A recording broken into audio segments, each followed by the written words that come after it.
ఎప్పుడో చిన్న టెస్ట్లో కణితలాగా వచ్చింది. వస్తే ఆపరేషన్ చేశారు. చేస్తే 20 సంవత్సరాల తర్వాత మళ్ళీ దాని మీద పుండు వచ్చింది. పుండు వస్తే ఏం జరిగిందంటే దాన్ని ఏముందిలే అని చెప్పి అక్కడిక్కడ చూపించుకుంటా ఆగిపోయా. అది లాస్ట్కి ఏం జరిగిందంటే విజయవాడ పోయి టెస్టులు చేయించుకుంటే క్యాన్సర్ అని చెప్పారు. క్యాన్సర్ అమ్మ, అది 4th స్టేజ్, నువ్వు బతకవు అని చెప్పారు. పండుకొని కళ్ళు మూస్తే చనిపోతామని చెప్పి అట్టే కళ్ళు తెరుచుకు పడుకుంటే సాగయ్య గారు వాక్యం వస్తుంది.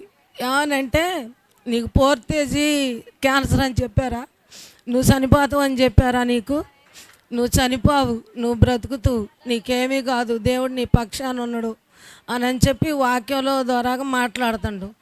నా గురించే అని చెప్పి నేను లేచి కూర్చొని వింటున్నా.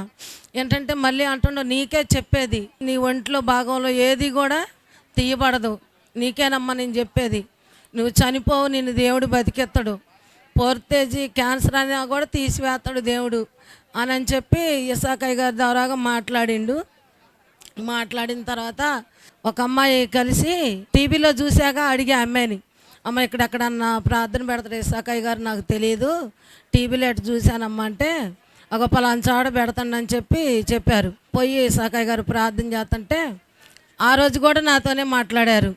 నీకు 4th స్టేజ్ క్యాన్సర్ అన్నారా, నువ్వు ఏడుతా వచ్చినవా, నీకేం కాదు, నువ్వు దేవుడు బ్రతికెత్తాడు, నీకేం కాదు, ఏమి కాదు, నువ్వు బాధపడబాకని మాట్లాడిండు. నాకు బాగా నెత్తి మీద జుట్టు లేదు.